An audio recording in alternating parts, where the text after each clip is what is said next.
या रोहिंग्या बांग्लादेशी घुसपैठियों की है, जोर से बोलो, आदिवासियों की है या नहीं है? এর আগে উই পোকার মতো পিষে মারতে চেয়েছিলেন বাংলাদেশিদের, এবার গাছের সঙ্গে চাইলেন ঝোলাতে। তিনি ভারত সরকারের দ্বিতীয় প্রভাবশালী ব্যক্তি হিসেবে পরিচিত স্বরাষ্ট্রমন্ত্রী অমিত শাহ। ভোটের সময় আসলেই যেন বাংলাদেশিদের বিরুদ্ধে উঠে পড়ে লাগেন ভারতের স্বরাষ্ট্রমন্ত্রী।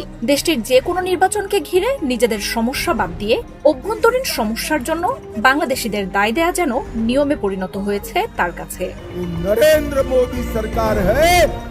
নভেম্বরে ভারতের ঝাড়খণ্ড রাজ্যে বিধানসভা নির্বাচন অনুষ্ঠিত হতে যাচ্ছে। কংগ্রেস জোটকে হারাতে মরিয়া বিজেপি জোরালো প্রচারণায় নেমেছে। ঝাড়খণ্ড সফর শুরু করেছে নরেন্দ্র মোদী সরকারের কেন্দ্রীয় নেতারা। এর মধ্যেই শুক্রবার রাজ্যটিতে নির্বাচনী প্রচারণায় বাংলাদেশি অনুপ্রবেশকারীদের শায়েস্তা করার হুমকি দেন অমিত শাহ।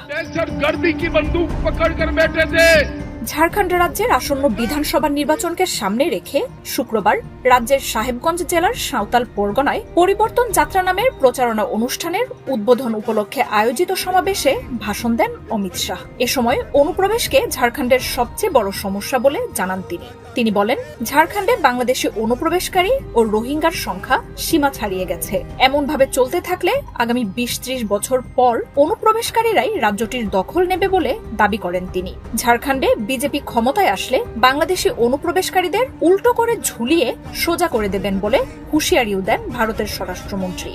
झारखंड से घुसपैठियों को निकालने का পরে গিরিধে আরেকটি জনসভায় অবৈধ বাংলাদেশিরা স্থানীয়দের রসদে ভাগ বসাচ্ছে বলেও অভিযোগ করেন অমিত। বলেন, সম্পত্তি দখলের পাশাপাশি স্থানীয়দের কাজেও ভাগ বসাচ্ছে তারা। অমিত শাহ বলেন, অনুপ্রবেশকারী বাংলাদেশিরা স্থানীয়দের সাথে নকল বিবাহ বন্ধনে আবদ্ধ হচ্ছে। তাদের কারণে ভারতীয় সংস্কৃতি ও সভ্যতাও নষ্ট হয়ে যাচ্ছে বলেও মন্তব্য করেন তিনি। এসব অনুপ্রবেশকারীকে ঠেকানোর ক্ষমতা বিজেপি ছাড়া আর কারো নেই দাবি করে আসন্ন নির্বাচনে দলটিকে ক্ষমতায় আনার আহ্বান জানান শাহ। বলেন, বিজেপি ক্ষমতায় এলে একজন একজন করে বাংলাদেশি অনুপ্রবেশকারীকে চিহ্নিত করে তাদের বাইরে ছুড়ে ফেলা হবে। অমিত শাহ বলেন, বাংলাদেশ থেকে অনুপ্রবেশের বিষয়টি তদন্তের জন্য ঝাড়খণ্ড হাইকোর্ট একটি কমিটি গঠনের নির্দেশ দেওয়ায় তিনি আদালতকে ধন্যবাদ জানাতে চান। এই তদন্তের জন্য কেন্দ্র শিগগিরই ঝাড়খণ্ড সরকারের সহায়তায় একটি কমিটি গঠন করবে বলেও জানান তিনি। এর আগে ২০১৮ সালেও তিনি বাংলাদেশি অনুপ্রবেশকারীদের উইপোকা হিসেবে অভিহিত করে সমালোচিত হয়েছিলেন। বাংলাদেশ থেকে লাখো মানুষ উইপোকার মতো ভারতে অবৈধভাবে অনুপ্রবেশ করছে এবং তাদেরকে নির্মূল করা উচিত বলেও মন্তব্য করেছিলেন অমিত শাহ। মার্জিয়া উপমা, ৭১। ইসরায়েলের সেনা ঘাঁটিতে হিজবুল্লাহর বিধ্বংসী হামলার পর আবারও আলোচনায় গোষ্ঠীটির রকেট সক্ষমতা। স্থানীয় গণমাধ্যমগুলো বলছে, রোববারের হামলায় হিজবুল্লাহ ব্যবহার করেছে দূরপাল্লার রকেট ফাদি-1 ও ফাদি-2। এই রকেটগুলো খুব সহজেই ফাঁকি দিতে পারে আকাশ প্রতিরক্ষা ব্যবস্থা। ১০০ কিলোমিটার পর্যন্ত দূরত্বে সফলভাবে হামলা চালাতে পারে।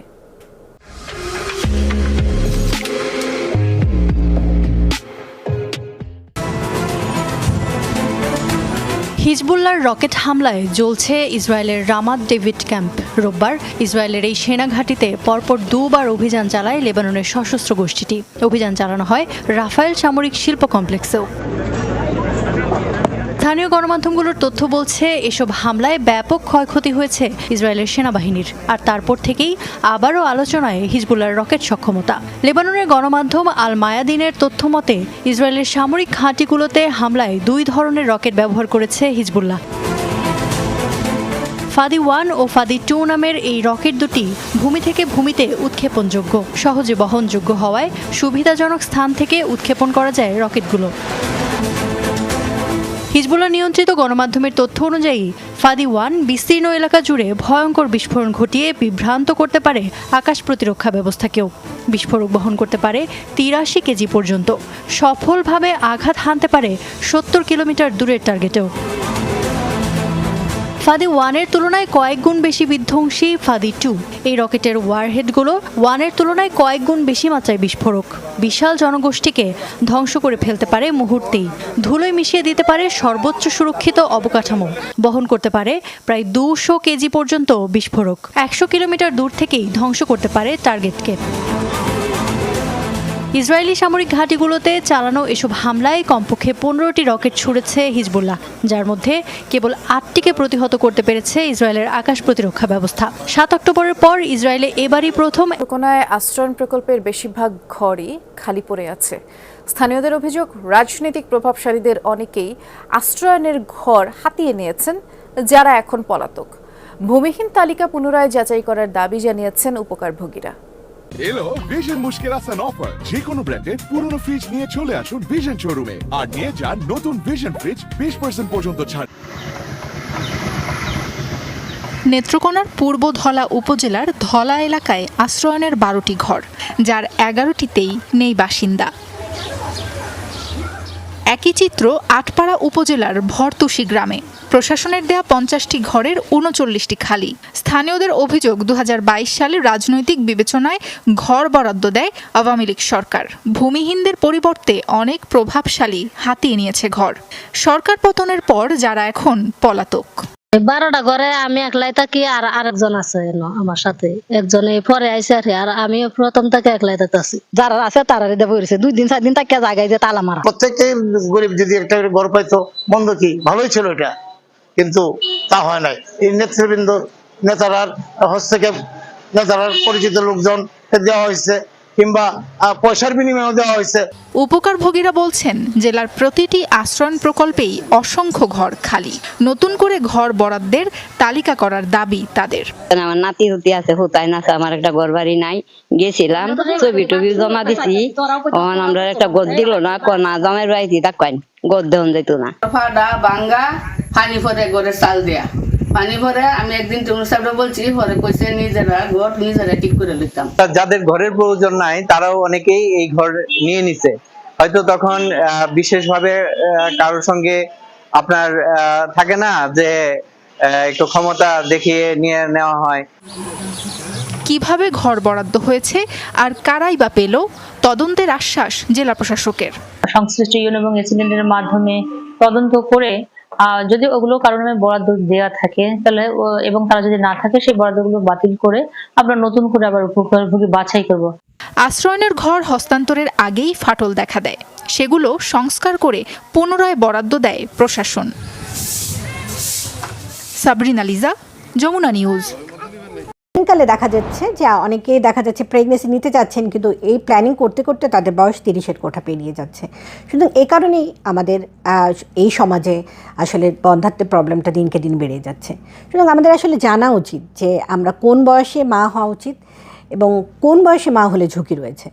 তো আমরা যদি দেখে থাকি, সাধারণত একটা মেয়ে 18 বছর বয়সে আমাদের দেশে বলা হয়ে থাকে সে পূর্ণবয়স্ক প্রাপ্ত হয়েছে। তো যদি প্রথম প্রেগনেন্সিটা আসলে চিন্তা করা হয়ে থাকে, সেক্ষেত্রে অবশ্যই সেটা 18 বলবো না আমি, কারণ ইদানিং দেখা যাচ্ছে তখনও সে স্কুলে কলেজের গণ্ডি পেরোতে পারিনি। এরকম সময় আসলে আমরা এত আর্লি প্রেগনেন্সির জন্য এখন ওভাবে উৎসাহিত করা হয় না। কিন্তু প্রথম প্রেগনেন্সিটা যদি সম্ভব হয় অবশ্যই 20 থেকে 25 এই বয়সের মধ্যে নিয়ে ফেলা উচিত। এবং পরবর্তী যদি সেকেন্ড প্রেগনেন্সি চিন্তা করা হয়ে থাকে অবশ্যই সেটা 30-এর মধ্যে নিলে ভালো, আর যদি না হয় সেটা অবশ্যই 35 বছর বয়সের মধ্যে নিয়ে যাওয়া উচিত।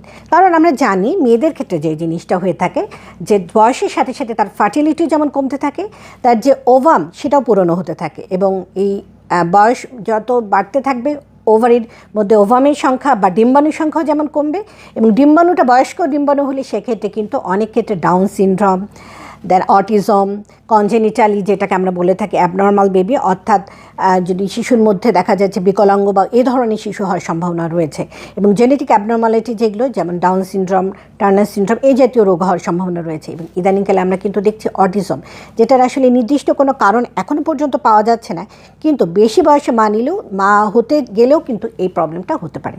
সুতরাং আমাদেরকে আসলে একটা সুস্থ সন্তান যদি আমরা এক্সপেক্ট করি, আমাদের আসলে পড়াশোনা এবং ক্যারিয়ারের পাশাপাশি আসলে আমাদের পরিবার নিয়েও এবং পরিবার পরিকল্পনা নিয়েও ভাবতে হবে।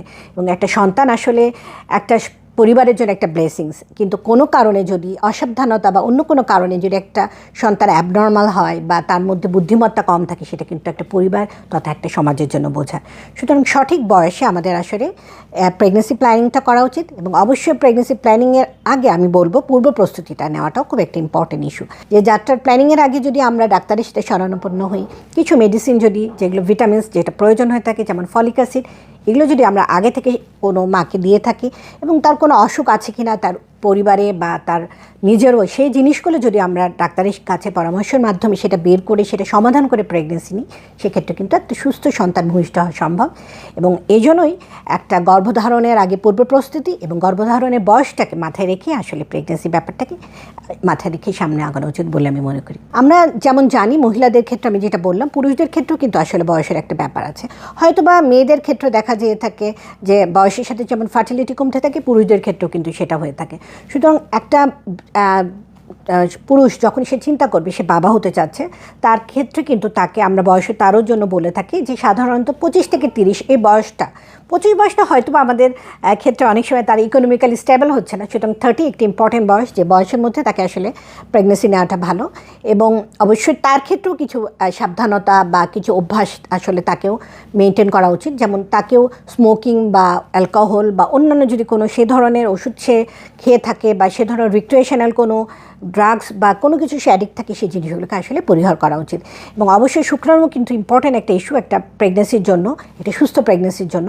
সুতরাং তারও সেই ধরনের হেলদি লাইফস্টাইল লিড করা উচিত।